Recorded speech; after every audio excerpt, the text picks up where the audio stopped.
By the middle of June 1944, the mood within the Allied High Command stationed on the newly liberated French coast was one of cautious but intoxicating optimism, for the Great Crusade had succeeded in its most perilous phase, breaking the Atlantic Wall and establishing a firm ironclad foothold on the continent of Europe.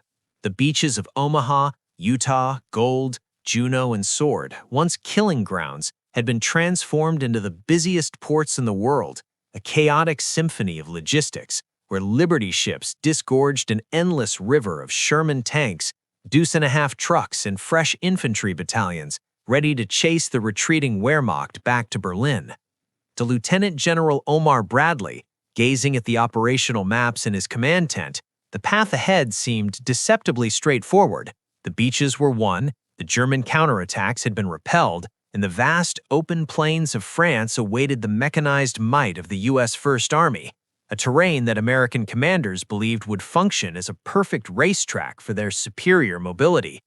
This confidence was bolstered by the most sophisticated aerial reconnaissance in history, millions of photographs taken by P-38 Lightnings and Spitfires that showed the Norman countryside as a patchwork quilt of small green fields bordered by what appeared to be innocuous rows of shrubs, the kind of gentle vegetation a tank could crush without slowing down, or a soldier could hop over with ease.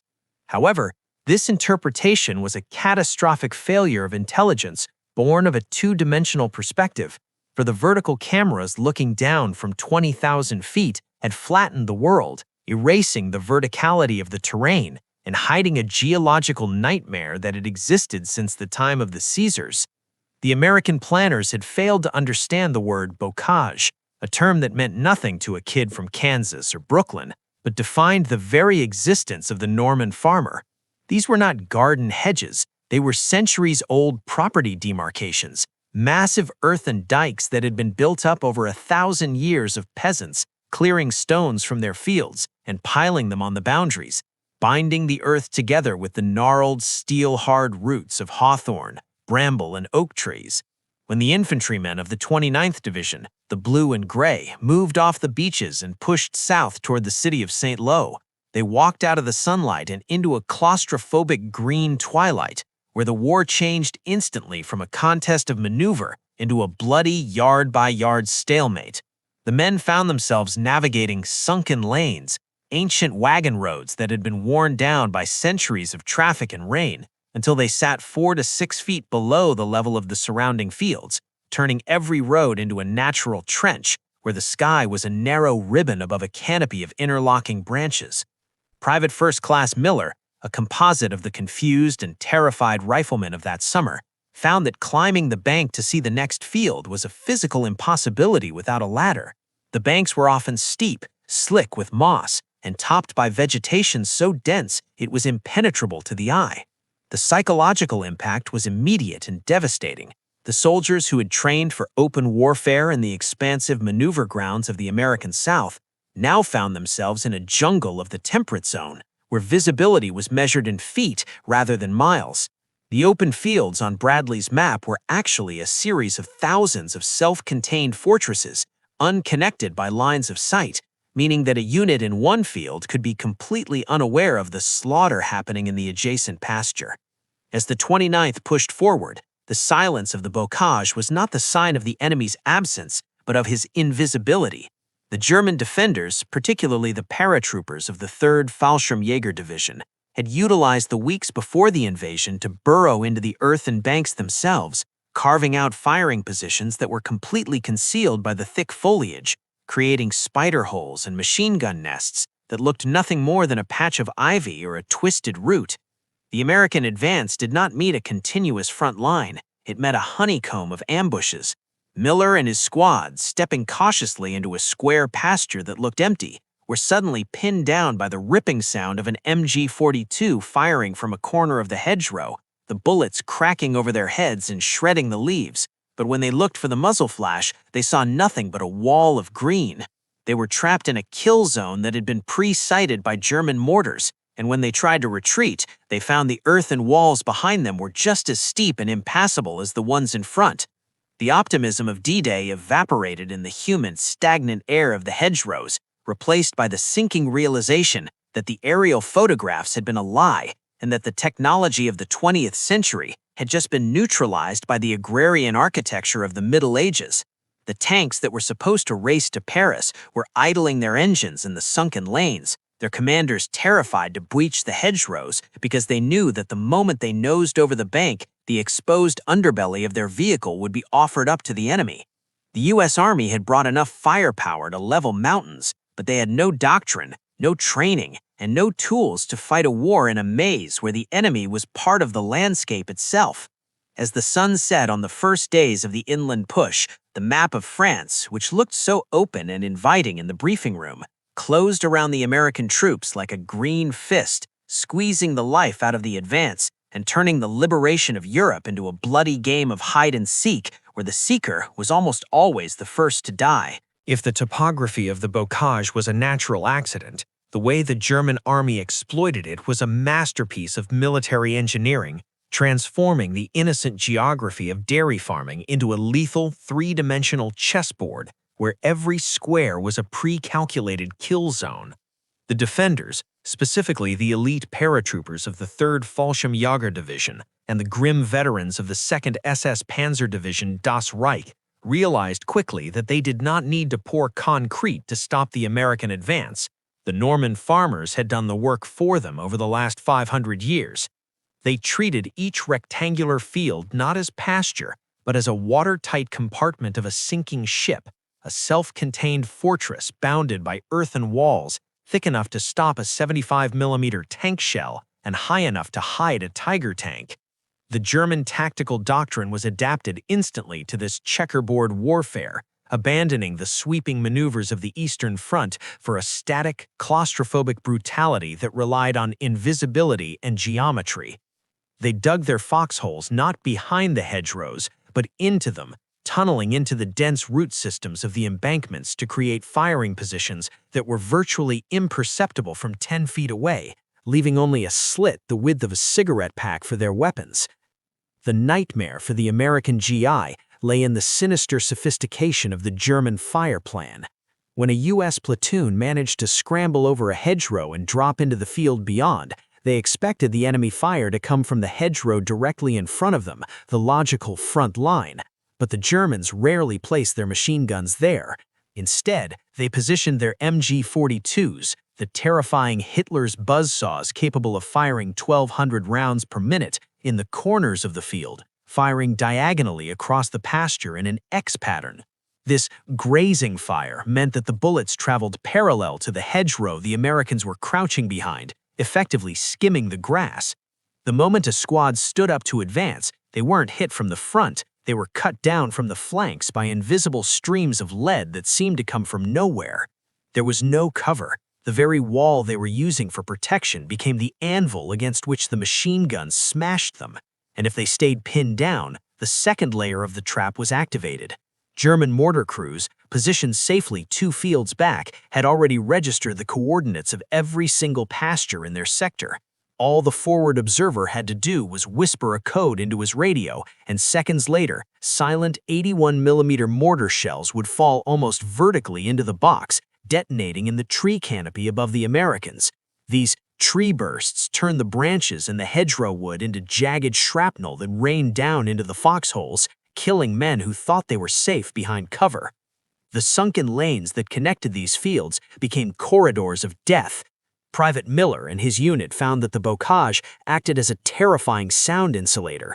The dense earth and foliage absorbed noise so effectively that a firefight could be raging 200 yards away, yet be completely inaudible to a neighboring platoon. This acoustic isolation shattered the cohesion of the American assault. Companies dissolved into isolated squads, and squads dissolved into lonely clusters of terrified men, cut off from radio contact by the interfering terrain, fighting their own private wars against an enemy they never saw. The Germans exploited this confusion with ruthless efficiency, using snipers to specifically target officers and radio men, decapitating the American leadership structure within minutes of an engagement. Without orders and unable to call for artillery support because they couldn't identify their own location on the featureless maps, the American attacks often stalled in a bloody paralysis. The futility of standard infantry tactics became heartbreakingly apparent. The U.S. doctrine of fire and maneuver, where one element suppresses the enemy while the other flanks him, was physically impossible in the bocage. There were no flanks. To try and flank a German machine gun position meant punching through a thick wall of vegetation, only to emerge into another field with another machine gun covering it. It was a defense in depth that seemed infinite. Even when the Americans succeeded in taking a field, clearing it with grenades and bayonets in savage close-quarters combat, the victory was Pyrrhic. The Germans would simply slip away through prepared escape tunnels into the next hedgerow back, wait for the Americans to occupy the captured ground, and then saturate the field with pre-planned artillery fire, turning the moment of victory into a massacre. The rate of advance for the most powerful army in the world slowed to a crawl, measured not in miles per day, but in yards per dead man. The chessboard of death was exacting a toll that threatened to bleed the infantry divisions dry, turning the battle for Normandy into a war of attrition that looked less like modern mechanized warfare and more like the meat grinder of the Somme, fought in a green maze where the only way out was to die or to be wounded. The infantry was doing its job with heroic desperation, but against the physics of the hedgerow, flesh and blood were not enough. They needed armor support, but as the tank crews were discovering to their horror, the Sherman tank, the symbol of American industrial might, had been rendered as helpless as a turtle on its back. By late June 1944, the doctrine of American combined arms warfare, the synergy of infantry and armor that was supposed to act as the hammer and anvil of the liberation, had suffered a catastrophic mechanical breakdown in the claustrophobic lanes of the bocage. The M4 Sherman tank, the workhorse of the Allied armies, was a machine designed for the open plains of North Africa or the rolling steppes of Russia, a medium tank that prioritized speed, reliability, and maneuverability over heavy armor. But in the hedgerow country, speed was irrelevant, maneuverability was non-existent, and reliability simply meant that the tank would run perfectly until the moment it was incinerated. For the tank crews of the 2nd and 3rd Armored Divisions, the reality of the battlefield was a daily struggle against physics that stripped them of every technological advantage they possessed. The hedgerows themselves, those ancient earthen walls topped with tangled vegetation, were impassable barriers to a 30-ton vehicle. When a Sherman attempted to cross a hedgerow using standard tactics, it was forced to engage in a maneuver that was as indignified as it was suicidal. The driver had to rev the engine and drive the tank straight up the steep bank, the tracks churning and slipping on the mossy earth. As the tank climbed, its nose pitched upward at a 45-degree angle, pointing its main 75mm gun helplessly at the clouds, rendering its offensive firepower useless at the critical moment of exposure. This was the moment the German tank hunters waited for, lying in wait on the reverse slope of the hedgerow, often less than 10 yards away, were infantrymen armed with the Panzerfaust, a disposable, single-shot anti-tank weapon that was crude, cheap, and terrifyingly effective. As the Sherman crested the bank, it exposed its soft underbelly, the floor of the hull where the armor was thinnest, barely an inch of steel designed to protect against landmines, not shaped charged warheads. The German soldiers simply had to aim the Panzerfaust at the exposed belly of the rearing beast and squeeze the firing lever. The warhead would strike the bottom of the tank, sending a jet of molten metal superheated to thousands of degrees through the floor and into the ammunition storage or fuel tanks located beneath the turret basket. The result was not a battle, but an execution. The tank would shudder, smoke would pour from the hatches, and frequently the ammunition would detonate, blowing the turret off the ring and turning the vehicle into a cremation oven for the 5 men trapped inside. The surviving crews began to refer to their vehicles with grim humor as Ronsons, after the cigarette lighter whose slogan was, "Lights first time, every time." The alternative to climbing the hedgerow was even deadlier. If a tank commander, fearing the belly shot, decided to avoid the climb and instead drive through the pre-existing gaps or farm gates in the corners of the fields, he was walking into a trap of mathematical precision. The German defenders, anticipating this logic, had mined every single gate and gap in the sector. Worse, They positioned their heavy anti-tank assets, the dreaded 88mm flak guns or the low-profile Stug gun assault guns, at the far end of the next field, camouflaged in the hedgerow with their sights locked permanently on the gap. The moment a Sherman poked its nose through the opening, it was met with a high-velocity, armor-piercing shell that punched through the frontal armor like paper. The wrecks of American tanks began to pile up in the gateways, blocking the only exits and trapping the infantry behind them in the kill zones. The psychological toll on the armored crews was crushing. They were fighting blind in a landscape that neutralized their optics. The periscopes offered a narrow view of the world that was mostly leaves and branches, while the commander, if he popped his head out of the hatch to see, was immediately targeted by snipers who knew exactly where to look. The radio networks were clogged with the frantic voices of men screaming that they were taking fire from invisible sources. The infantry, who relied on the tanks to blast the machine gun nests, watched in horror as their iron giants were swatted aside by teenagers with handheld tubes. The relationship between the doughboys and the tankers began to fray. The infantry wouldn't move without tank support, but the tanks refused to move without infantry to clear the hedgerows of Panzerfausts first. It was a tactical catch-22. The American advance ground to a halt, measured in feet per hour. General Bradley was bleeding his army white for gains that were invisible on a strategic map. The hedgerow had effectively defeated the internal combustion engine. In the maintenance depots behind the lines, the frustration was palpable. Mechanics and engineers looked at the burnt-out hulks being dragged back for salvage, noting the same pattern of destruction: belly hits and side penetrations. The Sherman was not a bad tank, but it was being asked to perform a task it was never designed for, to be a bulldozer and a mountain goat simultaneously. The brass in Washington had no solution. They couldn't ship heavier tanks like the Pershing in time, and they couldn't change the geography of France. The solution, if there was one, would not come from a manual or a general. It would have to come from the men who were tired of dying in overturned turtles, from the grease-stained creativity of the rank and file, who realized that if they couldn't drive over the hedgerow, they would have to find a way to drive through it. By early July 1944, the U.S. First Army was bogged down in a logistical and tactical quagmire that threatened to turn the invasion of Europe into a stalemate reminiscent of the First World War.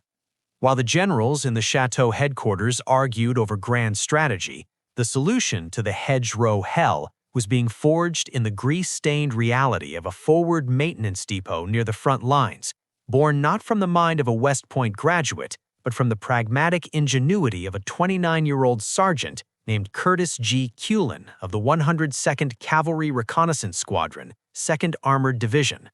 The atmosphere in the maintenance bays was one of exhausted frustration. Mechanics were working around the clock to patch up tanks that had been gutted by Panzerfausts, welding steel plates over the holes where men had died only hours before. The conversation among the troops often revolved around the absurdity of the terrain, with one soldier bitterly joking that the only way to get through the hedgerows was to equip the tanks with a giant set of teeth to chew their way out. It was a throwaway comment, a piece of gallows humor, but for Sergeant Cullen, it sparked a moment of mechanical clarity. He realized that the problem wasn't the tank's armor or its gun, it was the angle of approach. The Sherman was trying to climb the obstacle like a car going over a speed bump, exposing its belly. To survive, the tank needed to stop acting like a climber and start acting like a plow. It needed to hit the hedgerow at the base, sever the root system that held the earth together, and push the debris aside, keeping its tracks flat on the ground and its gun pointed at the enemy. Cullen sketched out a rough design for a device that looked crude, almost medieval, a set of 4 large, jagged steel prongs welded to the front of the tank's final drive assembly, resembling the tusks of a boar or the horn of a rhinoceros. However, the 2nd Armored Division lacked the high tensile steel required to build such a battering ram. Standard scrap metal would simply bend under the force of hitting a solid earth bank at 15 miles per hour. The solution to the material shortage was found in a twist of historical irony that bordered on poetic justice. The beaches of Normandy, only a few miles to the rear, were still littered with thousands of Czech hedgehogs, the massive star-shaped steel beams that Field Marshal Rommel had planted in the sand to rip the bottoms out of Allied landing craft. This was high-grade industrial steel, forged by the Germans to stop an invasion, and now Kulin proposed to use it to destroy the German defensive line. Recovery teams were dispatched to the beaches, cutting up the obstacles with acetylene torches and hauling the heavy beams back to the field workshops. The fabrication process was a frenzy of sparks and molten metal. Under Kulin's supervision, the welders cut the German beams into sharp, angled tusks and fused them onto the front of a test Sherman. The result was ugly, a jagged, improvised modification that ruined the sleek lines of the tank, but it looked menacing. They called it the Rhino device. The skepticism from the higher-ups was palpable. Officers had seen dozens of gadgets fail in the past weeks, but the situation was so desperate that General Omar Bradley himself came to witness the demonstration of Kulin's invention. The test took place in a rear area field, facing a hedgerow that had been selected for its density, a 6-foot wall of earth tangled with ancient oak roots and briars. The test tank, its engine roaring, accelerated across the pasture. Instead of slowing down to climb the bank, the driver kept his foot on the gas. The onlookers flinched, expecting the collision to crumple the front of the tank or throw a track. But when the Rhino hit the wall, physics took a different turn. The steel prongs bit deep into the base of the hedgerow, anchoring the tank to the earth. The momentum of the 30-ton vehicle was transferred directly into the prongs, which sliced through the root mat like a hot knife through butter. With a sound like a tearing canvas amplified 1,000 times, the hedgerow exploded outward. The tank didn't climb, it shoved. A massive section of earth, vegetation, and roots was lifted up and pushed forward, creating a gap wide enough for the tank to drive through. Crucially, the Sherman remained perfectly level throughout the breach. Its belly remained protected by the ground, and its main gun remained stable, sweeping the field ahead, ready to fire instantly. Bradley watched as the tank emerged from the cloud of dust, its tusks covered in dirt but intact. The general, known for his stoicism, was visibly impressed. He realized immediately that Kulin had just handed him the key to the breakout. He ordered the immediate mass production of the device, commanding that every available welder and every scrap of steel on the beachhead be dedicated to equipping the tanks of the First Army with rhinos.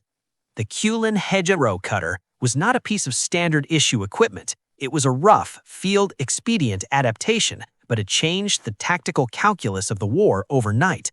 No longer would the tanks be trapped in the gateways. They could now punch their own doors through the walls anywhere they chose, restoring the element of surprise and mobility to the American forces. As the workshops lit up with the blue glow of welding arcs through the night, preparing for the upcoming offensive codenamed Cobra, the German defenders in the bocage slept in their foxholes, unaware that the rules of the game had just been rewritten by a sergeant with a welding torch and a pile of their own stolen steel. On the morning of July 25, 1944, the sun rose over a landscape that held its breath. The humid air of the bocage, heavy with the static of thousands of radios waiting for the signal that would end the stalemate. The hedgerow hell had bled the American army for 6 weeks, but the time for bleeding was over. The time for erasure had begun. Operation Cobra was not designed as a tactical maneuver. It was a sledgehammer blow intended to pulverize the German line out of existence through the application of overwhelming industrial violence. At 09:38 hours, the sky above the Saint-Lô-Perrier Road turned black, not with storm clouds, but with the aluminum wings of 1,500 B-17 Flying Fortresses and B-24 Liberators, accompanied by hundreds of medium bombers and fighter bombers. It was the largest concentration of air power ever assembled in support of a ground attack, a veritable armada that blocked out the sun. The sound was a physical weight, a droning vibration that rattled the teeth of the soldiers huddled in their foxholes below. Then the bomb bay doors opened. For the next 60 minutes, a narrow rectangular box of French countryside, measuring roughly 7,000 yards long by 2,500 yards wide, was subjected to an apocalypse. 4,000 tons of high explosives rained down, churning the earth into a chaotic moonscape of craters and dust. The bombardment was so intense that the shock waves killed men without leaving a mark on them, simply by rupturing their lungs. Tragically, the precision of the operation was marred by a shift in the wind, causing short bombings that dropped explosives on the American 30th Infantry Division, killing over 100 GIs and the highest-ranking American fatality of the theater, Lieutenant General Leslie McNair. But on the German side, specifically for the elite Panzer Lehr Division, the effect was absolute annihilation. Tanks were flipped over like toys, bunkers were collapsed, and entire companies were buried alive. The impregnable defenses of the bocage were stripped naked, the vegetation burned away, leaving only churned earth and stunned survivors. As the last bomber turned for England and the dust began to settle, the roar of aircraft was replaced by the guttural growl of diesel engines. It was time for the Rhino. Thousands of Sherman tanks, their noses bristling with Sergeant Cullen's jagged steel tusks, lurched forward from the start line. This was the test. A German anti-tank gunner, dazed by the bombing but still manning his position in a surviving hedgerow, watched the approach. He trained his 75mm gun on the farm gate, the only logical entry point, just as he had done for weeks, but the Shermans didn't go for the gate. With a roar of acceleration, the lead tank drove straight into the solid earthen wall of the hedgerow. The German gunner watched in horror as the rhino tusks bit into the bank and the entire section of the wall disintegrated, pushed aside by the mechanical beast as if it were made of cardboard. The tank burst through the vegetation, dragging a cloud of roots and dirt with it, and emerged directly into the field, its gun already traversing. The German defense collapsed instantly. Their fixed positions, oriented to cover the gaps, were useless against an enemy that walked through walls. The rhinos allowed the Americans to bypass the kill zones entirely, flanking the German positions by cutting through the fields in parallel lines. Infantrymen poured through the breaches behind the tanks, spraying the stunned defenders with BAR fire before they could reorient their weapons. The psychological shock was total. The Germans had relied on the geography to save them, and now the geography was betraying them. The claustrophobic terror of the bocage was replaced by a fluid, violent momentum. The American tanks, finally free of the roads, roamed the countryside in packs, crushing the remaining resistance under their tracks. The slow grind became a stampede. By the afternoon of July 27th, the crust of the German defense had shattered. The U.S. First Army poured through the gap created by Cobra, and the narrow country lanes gave way to the broad, paved highways of the French interior. It was here that the final element of the victory arrived. The Third Army, commanded by the flamboyant and aggressive General George S. Patton. The tanks no longer fighting for yards, they were now covering 30, 40, 50 miles a day, encircling entire German armies in the Falaise pocket. The green hell was visible in the rearview mirrors of the jeeps and trucks, a receding nightmare of green walls and sunken graves. The Battle of the Bocage had been a crucible for the American soldier, a harsh school where the naive optimism of D-Day was burned away and replaced by a cold, professional lethality. It proved that technology alone, the planes, the tanks, the artillery, was useless without the adaptability of the human mind. The victory belonged to the generals who planned Cobra, but the survival of the army belonged to the sergeants and privates who welded scrap metal to their tanks and learned to fight in the dirt. As the columns of dusty Shermans raced towards Paris, leaving the broken hedgerows behind, they carried with them the lesson of the summer of 1944, that in war, the map is not the territory, and the only way out of a trap is to break the walls that hold you. The Rhino tank, an ugly, improvised mongrel of a machine, stood as the ultimate symbol of American pragmatism, a weapon born of failure, forged in desperation, and sharp enough to cut through the toughest earth in Europe to find the road to victory.